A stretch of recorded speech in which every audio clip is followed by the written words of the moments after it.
Esta é a segunda parte do vídeo, onde eu estou apresentando o assunto sobre o diferencial que cada um de nós tem e como interagir com outras pessoas para somar.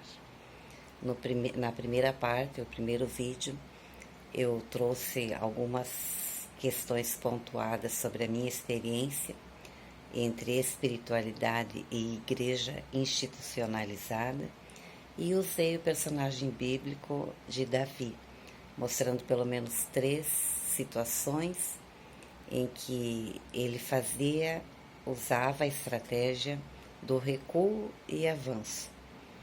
E mesmo sendo uma pessoa com falhas visíveis, ele era uma pessoa segundo o coração de Deus.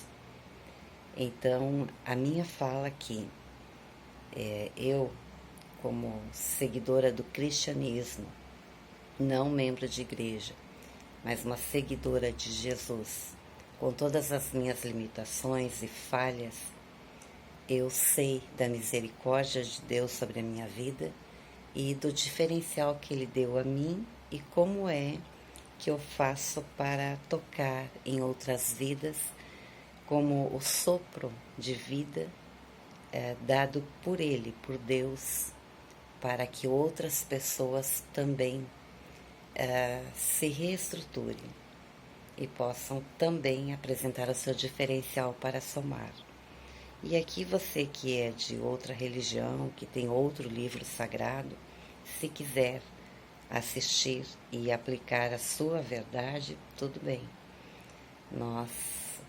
Eu acredito muito que os nomes são diferentes, os ritos são diferentes, as cerimônias são diferentes, mas a pessoa que tem o conhecimento da dimensão que é o universo e da missão que nós seres humanos temos aqui, transita bem com outra expressão de fé. Pois bem, se o cristianismo apresenta falhas estruturais, pecados estruturais, como foi no tempo da Inquisição, como nos últimos anos vemos grupos de evangélicos, líderes evangélicos, disseminando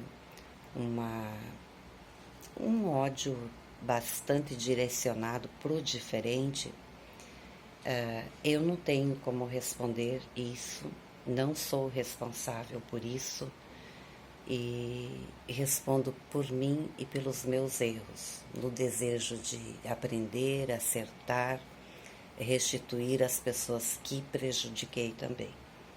Pois bem, nós vamos seguir uma sequência aqui conversando sobre o diferencial. E neste vídeo em específico, eu quero trazer uma experiência minha, que é a questão da escrita. Eu já tinha 5 livros escritos e já tinha ganhado uma menção honrosa da Câmara Municipal da cidade que eu moro, a segunda maior do estado. E eu não me sentia escritora, porque atrás da palavra, seja a palavra falada, a palavra escrita, há muitos pensamentos, há muitas emoções e há um misto de um certo medo de se expor, porque muitas vezes a nossa palavra e a nossa ação, ela não encontrou ainda aquele equilíbrio, porque embora, estou falando agora de mim, embora tenha boas intenções, as interações, muitas vezes equivocadas, produziram resultados que, de certa forma, anularam a palavra. Então, diante dessa situação, eu realmente não me aceitava, não me via como escritora. Por esse sentimento, eu fiquei 10 anos sem escrever. E aí, mudando para um outro estado, num outro contexto, que talvez em outro vídeo eu comente, no meio da pandemia, eu comecei a escrever para 2 jornais online naquele estado. E ali comecei a elaborar algumas questões que para mim tinham muito valor. Era só uma voz no meio de tantas vozes. E eu escrevi o meu primeiro e-book no meio da pandemia, porque me percebi também uma pessoa, embora trabalhadora, que não gerava renda. Meu trabalho era sempre de graça. E algumas contradições por causa da minha idade. Então eu escrevi esse primeiro e-book no meio da pandemia, justamente nessa vibe. Criar um MEI, começar a trabalhar e tá. Vendi pouco. Né? Era um tempo em que todos nós estávamos preocupados com nos manter vivos. Pois bem, quase saindo da pandemia, eu tomei outra decisão estratégica na minha vida e voltei para outro estado, que eu já tinha estado há 30 anos. E aqui comecei de novo. Não membro de igreja, mas sempre orando.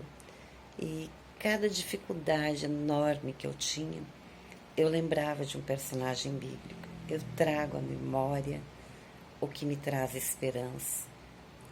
E assim fui indo.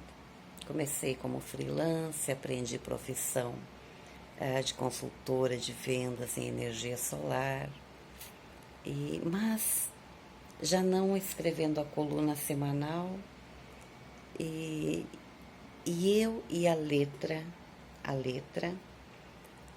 inimigas,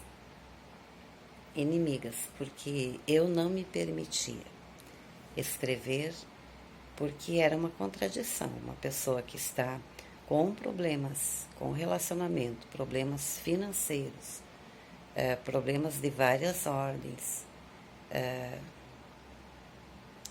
não tem muita lógica. O que eu vou ensinar? E sabe onde foi que eu me aceitei como escritora? Quando eu percebi que eu queria ouvir direcionamento, ouvir ensino. Eu queria uma pessoa falando para mim. E eu comecei a escrever como se fosse para mim.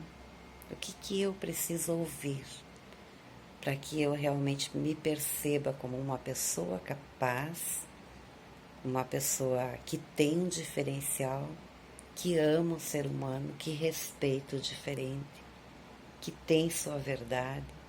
Como que eu faço? Então, esse foi o meu direcionamento e foi um diferencial para mim.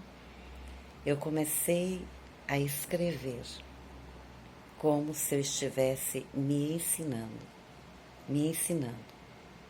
Coisas pequenas, coisas até que eu tinha vivido, mas sem esse ensino. E aconteceu uma coisa tão tremenda que em 6 meses eu escrevi 12 e-books. E eu coloquei na plataforma. E aí eu descobri outras falhas. Aquela que eu já citei. Que eu não sei vender. Eu sei dar. E de repente eu não tive. E eu preciso aprender. Então, à medida que nós vamos buscando o nosso diferencial, nós vamos trabalhando com as nossas limitações, cuidando dos excessos e buscando suprir as faltas. Porque chega uma altura da vida que não adianta culpar o outro, ainda que você não seja tão culpada quanto, mas foi inocente demais, confiou em meias informações.